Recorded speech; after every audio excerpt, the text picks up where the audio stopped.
what is going on, Fan Clan? Welcome back to the channel. That was super over the top. Let's try it again.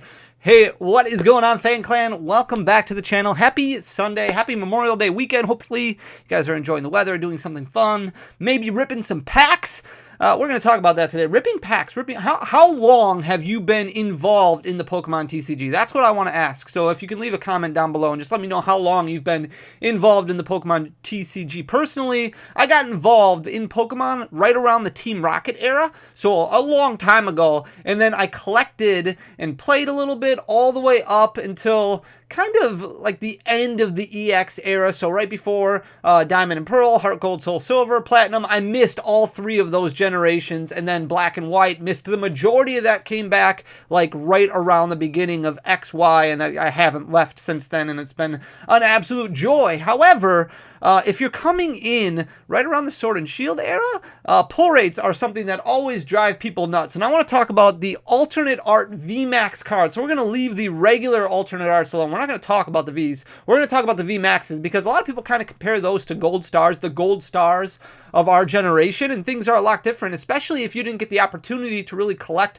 during the Gold Star era. Pull rates were completely different. However, the main thing to remember, supply and demand was also way different. Supply being kind of the key word there. So Gold Star cards, really you got one basically out of every 2 booster boxes that you open. It was about 1 out of every 72 booster packs. You would pull, you know, a Torchic Gold Star, or a Mudkip Gold Star, or a Pikachu Gold Star, or a Charizard Gold Star.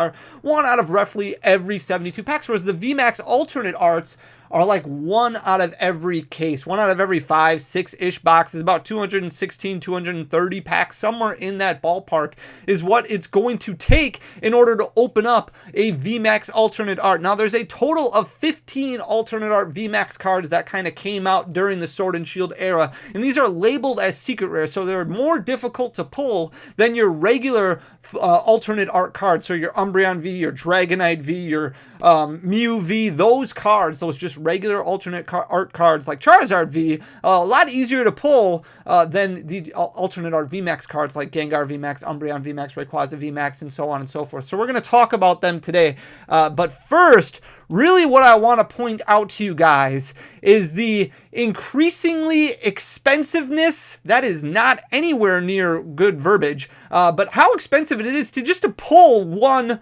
Alternate Art VMAX card. So what we did here is we broke down the price per pack, market price per pack, for Battle Styles, Chilling Reign, Evolving Skies, and Fusion Strike, because those are the 4 sets where Alternate Art VMAX cards came out. So the price per pack of each of those sets, and then multiplied it by basically a case worth of packs, 216 packs, because that's about how many cases, or how many packs you're going to have to open up to pull one Alternate Art VMAX card. So Battle Styles, if you want to pull an Alternate Art VMAX card, you're going to be spending $566.20 on packs just to open up a singular Alternate Art VMAX card. So you might be looking for one of those Urshifu VMAXs that come in Alternate Art form. They run for roughly 60, 70 bucks, somewhere around there. It's gonna take you $566 just to open one of them. So, really worth it? Is it really worth it to open up packs, or should you be focusing on buying singles? Now, my main goal is to make sure that you don't spend all of your money, and that you enjoy the hobby and you have a lot of fun doing it, and you enjoy collecting, and maybe use a little bit of your cards here and there to trade up, find more cards for your collection, things like that. I don't want you spending, even though I sell booster packs, I don't want you spending $567 on booster packs to try and open up a Battle Styles VMAX Alternate Art. Now, I think it's fun to open up packs. I highly encourage doing it. Spend time with your friends, your kids, whatever the case may be. Really enjoy the hobby in however way you want to, but after a while it gets to a point where it's like, okay, well, I've opened up 100 Battle Styles packs. I pulled the Alternate Tyranitar. That's really cool. I love that card. I'm just going to kind of fill out my master set by buying singles the rest of the way. That's why with new sets released, like Paldea Evolved, for example, comes out next week, I really recommend maybe a few booster boxes, maybe 3, and then open up an ETB so you get the booklet. You can really begin collecting and having fun with the set, but you're not overspending spending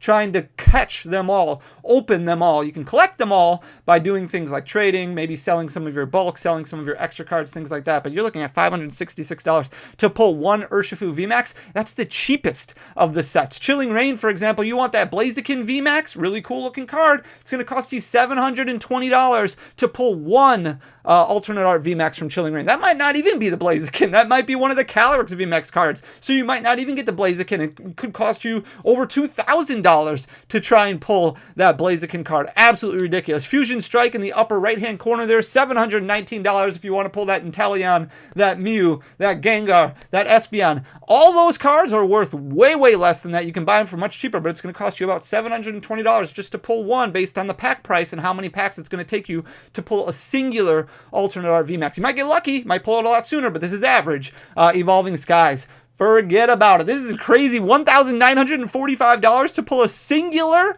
VMAX card. It could be the Duraludon VMAX. That would not be good. Rip, $25 card. I mean, fun to pull, a lot of fun to pull, but why spend $1,945 when you could just buy it for $25 instead? So, I mean, collect as best as you can, collect as fun as you want to. Whatever keeps you in the hobby and has you enjoy the hobby the most, that's the most important thing. If you have the means to rip packs, go nuts, rip packs like crazy. But if you don't and you want to stay in the hobby for the long haul, so that way you can get in the next Gold Star era, whatever it might be, and you don't have to worry about taking breaks and getting away from the cards, take your time. Enjoy the hobby for what it is. Buy singles, buy packs, but maybe don't blow too much. $1,945 on Evolving Skies packs trying to chase that Moonbreon that's worth $650, somewhere around there. It's a tough pull, especially considering the fact that that's just one Alternate Art VMAX. So if you want to pull all of them, you have to multiply $1,945 times 5, because that's how many Alternate Art VMAXs are in Evolving Skies, and that's if you pull perfectly and don't pull duplicates, with which my luck, I'd probably pull like 4 Duraludon VMAXs and then like 1 Glaceon VMAX. It would not go well. With that being said, okay, let's keep going. We're going to look at the market price over the past year. What's happening? Things have started to simmer down a little bit, settle down. They've leveled off a little bit, which is really, really nice to look at. Might see a little bit of dips moving forward here, especially as we continue to move on throughout Scarlet and Violet. That might impact prices for Sword and Shield singles a little bit, especially once we move into some of these more desirable sets like Pokemon 151 and Obsidian Flames. A lot of people might be focusing on those, so they might want to sell off some of their older cards. You might see some dips here and there in some of these Alternate Art VMAX cards. That way people can start recuperating some money to kind of collect the future of Pokemon. But if we look at the Umbreon VMAX, this went through some craziness really throughout the end of 2022 and then dropped down a little bit in 2023. So you can see July of 2022, that's when it was at its 1-year low. So we're looking at about 10 months ago now. 11 months ago, it was down to 307.28 and then really shot up. We had a small reprint right there, really started shooting up a little bit. And then in October, November, which is really when all the alternate arts just started spiking like crazy. It jumped all the way up to roughly $600 before backing off a little bit, went down a little bit. Now it continued to rise. In April, it hit a 1-year high of 652.25. Now it's backed off a little bit at 632.66. So starting to trend downward. Like I said, pay attention over the next 6 months or so. You might see this card come back down to roughly $500 or so, depending on how much influence the new sets have. Obsidian Flames, Pokemon 151, and sets like that. The Rayquaza VMAX has really leveled off since October of 2022. After we saw that huge boom in alternate arts, it really started to level off. So in August of 2022, you can see it there at its 1-year low of 206.77, then shot up like all these other alternate arts in October, hit a peak of 311.40, so just below that 320 mark, and then it dropped down. You can see it going down below 280, right around 270, and now it's kind of come up a little bit, sitting at 296.69, but still 311.40 being its 1-year high in October. It's not even really that close to that. It's about $20 less than that, which is really, really exciting moving forward. It's leveled off, might go down even a little bit more. Blaziken, a little bit different than these other two that we looked at. This one has just continued to rise. A beautiful, beautiful artwork. Its low point,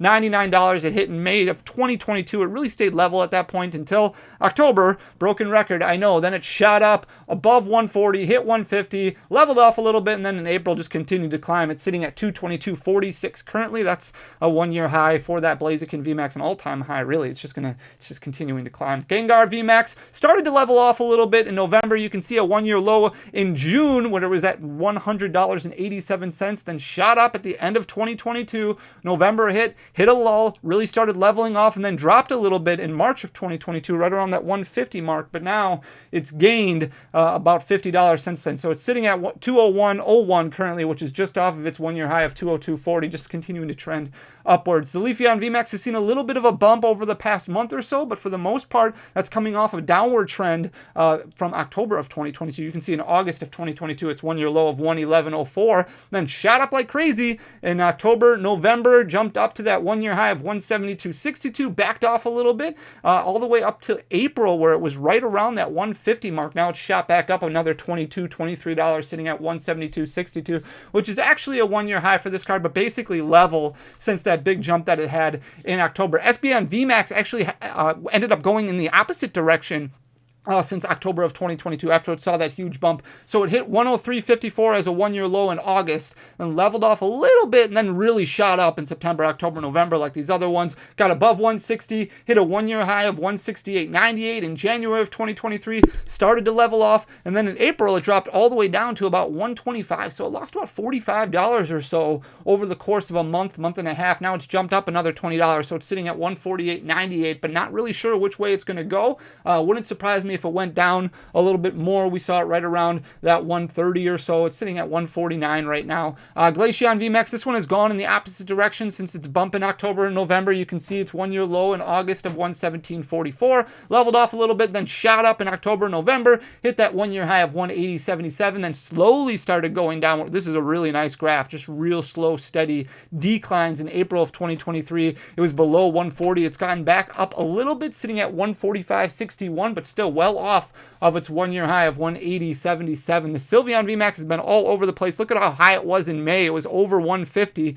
Then it just crashed and burned down to 120.27 over the summer of 2022. We're talking July and August, and then in September, basically just got bought out like a lot of those other alternate art. Shot up to a 1-year high of 154.38, and it's been steadily dropping since then. In April of 2023, it closed in on that 130 mark. It's gone back up a little bit, but sitting at 140.55 currently, so about $15 off of its 1-year high. The Mew VMAX has seen a little bit more organic growth. You can see it drop in June and July from $80 down to a 1-year low of $63.85. The good thing about Mew is it's been very competitive, very consistent in the competitive format, and that's really made this card kind of hang around. If it wasn't competitive, this card might be much, much lower than what we've seen. So it'll be interesting to see what happens after rotation of next year, because I don't think a lot of collectors are crazy about the Mew VMAX, but really starting to gain some ground in August, September, October, November. Leveled off a little bit. You can see it hit a 1-year high in February of 2023 when it hit $90.26, and now it's backed off a little bit, sitting at $78.68 currently, so right in between its 1-year high and 1-year low. Here's that Rapid Strike Urshifu VMAX that we were talking about from Battle Style. This one has done pretty well over the past 6 months or so. It hit a 1-year low in August of $49.05, then slowly started to gain a little bit. Did see a little bit of a spike in October and November, like what we saw from the other alternate art cards, and then continued to climb. So unlike some of these other ones from Evolving Skies that started dipping right away, this one continued to climb all the way up until April, where it hit a 1-year high of $71.50. Then it backed off a little bit in May, and now it's sitting at $67.13 currently. The Shadow Rider Calyrex VMAX from Chilling Reign, this one dropped in August to a 1-year low of $44.25, then shot up like these other cards, hit a 1-year high in January of 2023. It hit almost $64 and then backed off a little bit, sitting at $55.44 currently. So it'll be interesting to see what happens with these Calyrex cards moving forward, as they didn't see this giant spike in price, but Chilling Reign a little bit more difficult to get hands on when it comes to booster packs and things like that. In August of 2022, this Ice Rider Calyrex hit a 1-year low of $39.39, started to level off a little bit, and then October shot up like crazy. Saw a little bit more of a steep incline in January and February than what we saw from some of these other ones. It hit $53.69 as a 1-year high, but then it actually got hit fairly hard. It dropped all the way down to about $40 at the beginning of May. Now it's gained a little bit of that back. It's risen a little bit over the past month. It's sitting at $45 $2.90, but still a little bit closer to its 1-year low than its 1-year high. Here's the single strike Urshifu VMAX. This one has been very consistent over the past year. You can see in May it was at $30, then declined all the way down to about $25.36. That was its 1-year low that it hit in August. And then just slow growth all the way up until April of 2023, where it backed off a little bit down to $32 or so, and then shot up again, sitting at $41.59 right now. That's a 1-year high for that single strike Urshifu VMAX. I think we only got a couple more here. Inteleon VMAX, this one from Fusion Strike.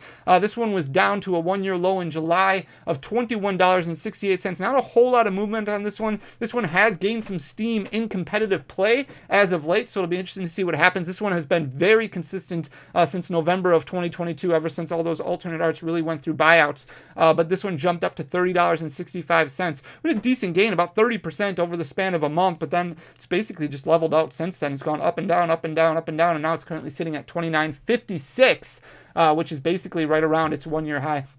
Duraludon VMAX, I believe this is the last one. This is the cheapest of all the alternate art VMAXs. This one just cannot gain any steam. In September of 2022, it was at a 1-year low of $22.82. Then, like all the other alternate art VMAXs, it just shot up in price right up to its 1-year high of $30.24. It jumped 30% basically in the span of a week, and then leveled off a little bit.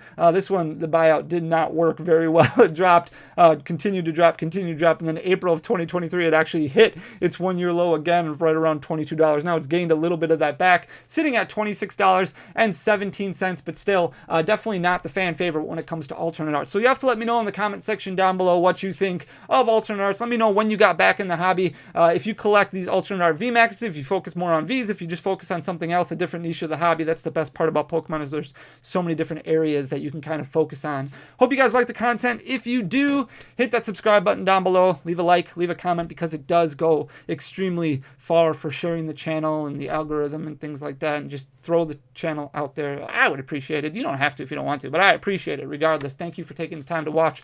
I'll be back on Tuesday with another video. Until then, guys, peace.